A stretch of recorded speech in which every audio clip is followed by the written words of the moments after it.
बहुत अच्छा एक प्रकल्प दामोदर जी गिरमाल ने इन नवांकुरों को दिया, इसके लिए वो बधाई के पात्र हैं। भाई साहब बहुत बहुत शुभकामनाएं। आप चाहते थे तो यहाँ कोई पीलीभीत से आ सकता था, आप चाहते तो यहाँ कोई दिल्ली से आ सकता था, आप चाहते तो यहाँ कोई भोपाल से आ सकता था, आप चाहते तो यहाँ कोई कलकत्ता से आ सकता था, लेकिन आपने इंदौर, मालवा और मध्य प्रदेश के विभिन्न अंचलों से इन नवांकुरों को यहाँ पर बुलाया। हालांकि इसमें कोई बड़ी बात नहीं, वो पीलीभीत और कलकत्ता वाले पैसे मांगते हैं, हमें नहीं आ जाते हैं।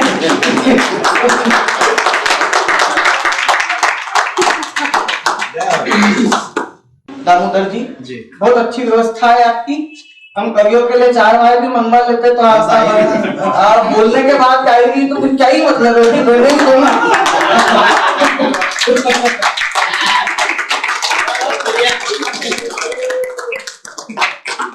तो ये छंद, ये गीत, ये गजले, ये मुक्तक, ये सारे, ये विधाता और ये सारी चीजें मैं भी लिखता था, लेकिन जब मैंने देखा कि बहुत से अक्षत तुम्हारा भविष्य बहुत उज्जवल है और जहां से तुम हो वहां से भी एक संचालक है, उनके भविष्य में तुम खतरा हो, लेकिन मेरा वर्तमान खराब मत करो। तो मैं वही बोल रहा था कि जब मैंने देखा आदरणीय दुबे जी के इतनी सारी हमारे जीवन में दुख है, इतनी सारी तकलीफें हैं, तो फिर मैं हास्य में आ गया, क्योंकि मैं एक बात जान गया था कि हमारी जिंदगी में हमारे चेहरे पे कोई राज करता है तो वो मुस्कान राज करती है।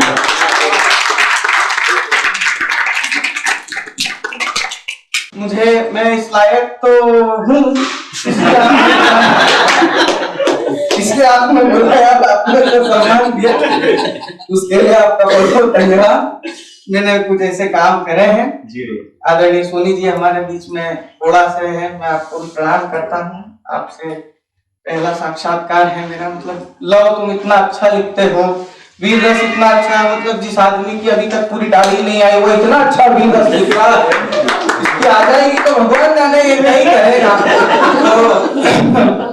मतलब आप लोगों ने इतना अच्छा कहा शिवानी, मैं आपके छंदों को पढ़कर सुनकर के अभिभूत हूँ।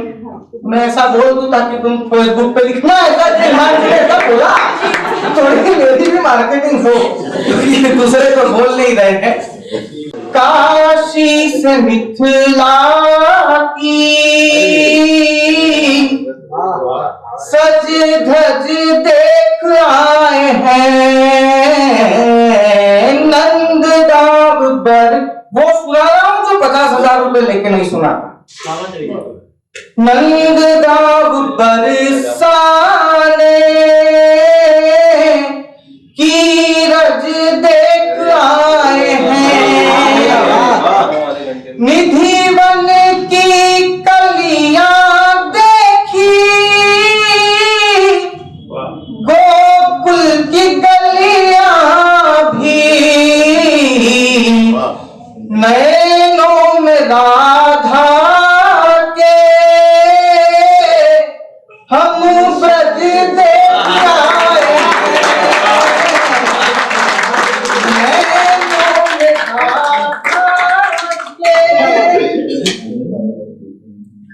ख्वाहिश पूरी हो न सकी तो यार इबादत क्यों छोड़े, धोखे मिलते लाख सही पर यार सआदत क्यों छोड़े, जीभ के जलने पर हमसे ये चाय नहीं छोड़ी जाती, दिल के जलने पर हाँ बोलो यार मोहब्बत क्यों छोड़े।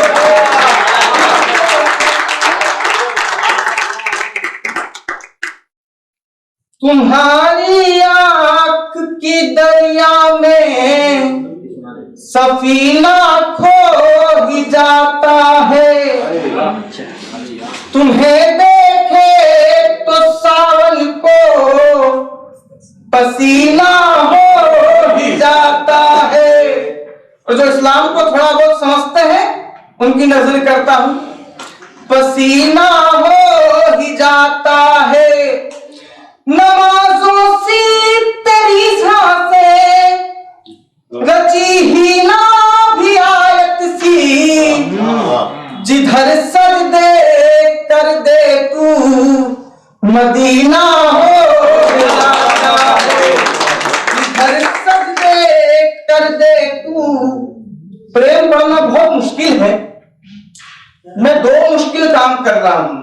एक तो हास्य का होके प्रेम पढ़ रहा हूं, दूसरा अपनी सगी पत्नी को सामने बिठा कर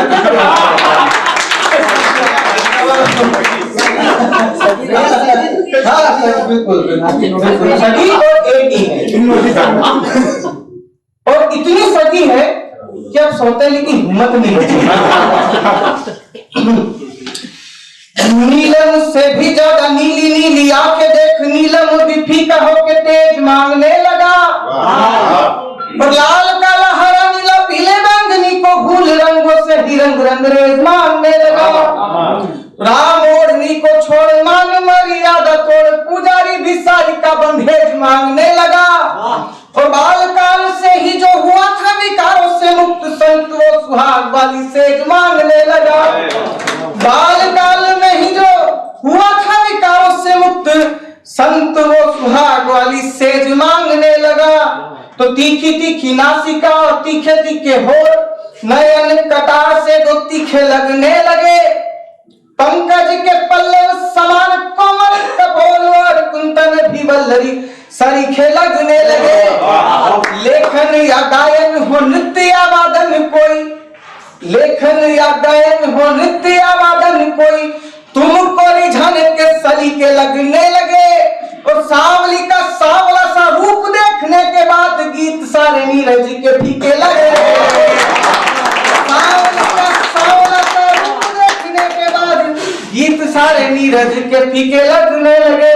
लिखा तो बहुत है लेकिन टाइम पे याद नहीं आता, तो अंतिम छंद पढ़कर अपना स्थान ग्रहण करता हूँ। मैं वो बोल रहा हूँ, फिर बोल रहा हूँ आपको कि मैं जो पैसे लेकर नहीं सुना पाता हूँ,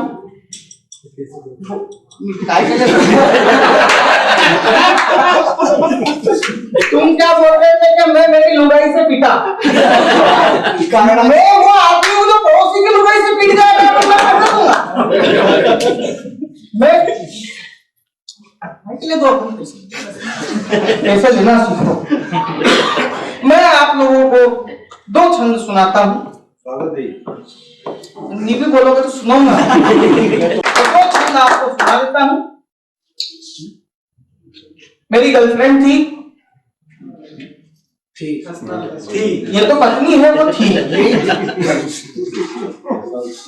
तो भाई साहब प्रणाम आपको। बहुत से लोग दंडवत करते हैं सर इस बात को। मैं अक्सर आपके टाइम पे तो रिजल्ट इंटरनेट पे आने लगा, फिर आपसे जो छोटी पीढ़ी है उनका रिजल्ट मोबाइल पे आने लगा। हमारे टाइम पे आदरणीय रवि भाई साहब जानते हैं, पटेल साहब जानते हैं, एकाग्र जी भी जानते होंगे कि नोटिस बोर्ड पर रोल नंबर लिखा होता था और ये भी नहीं पता होता था परसेंटेज कितने हैं। रोल नंबर लिखा है मतलब पास हो गए। अब उस समय में आदरणीय हमें यह मालूम होता था कि 80% लड़कियां 12वीं के बाद ब्याह दी जाएगी। तो जो हमारी प्रेयसी थी, हमको ये पता था कि डाई, और बस वो जून का एक महीना था, लास्ट में हमने बोर्ड पर हमारा रिजल्ट देखा। अब हमारे दो अंतिम संवाद हो रहे हैं। उसने मुझसे पूछा कि तुम मुझे कहां याद करोगे, और मैंने उससे कहा कि मैं तुम्हें कहां याद आऊंगा। एक उसका जवाब और एक मेरा जवाब। सुनिएगा आदरणीय दामोदर जी, सुनिएगा कि कहां याद करोगे। गाल पे कमाल के जो तड़कर पड़े थे कभी मास्टर जी के, वो सारे चाटे याद आएंगे। क्या याद आएगा? गाल पे कमाल के जो तड़कर पड़े थे कभी मास्टर जी के, वो सारे चाटे याद आएंगे। मित्र जो विचित्र थे पर अपने लिए इत्र थे, लंबे छोटे काले गोरे नाटे याद आएंगे। और प्यार के व्यापार में जो हमने भोगे थे कभी, वो सारे मुनाफे और घाटे याद आएंगे। कहाँ याद आएगी? वो सारे मुनाफे और घाटे याद आएंगे। मुझे तेरे घर का अचार याद आएगा तो तुझे मेरे हाथों के पराठे याद आएंगे। और एक हौसला और एक साहस मैंने उसको दिया कि 12वीं के बाद जब स्कूल छोड़ के गए थे तपती दोपहरी का झूम याद आएगा। और क्या प्रेम होता था हमारे समय में। जैसा कि इसमें गोस्वामी जी ने बताया था कि सोमवार से चालू होता है, शनिवार को खत्म हो जाता है, रविवार को छुट्टी और फिर सोमवार से दूसरा ट्राई करते। ऐसा नहीं होता था सर, कितना कोमल प्रेम होता था। सुनिए कि 12वीं के बाद जब स्कूल छोड़ के गए थे, तपती दोपहरी का झूम याद आएगा। एकाग्र भैया सुनिएगा। आंख में से फूंक मार तिनके निकालने का तुमको प्यारा सा सुकून याद आएगा। तो हिमाचल की शिमला याद आएगी कभी, तो ऊटी मसूरी देहरादून याद आएगा। और एक ही टॉफी का तोड़ तेरा मेरा दोनों का खाना, तुमको तुम्हारे हनीमून याद आएगा।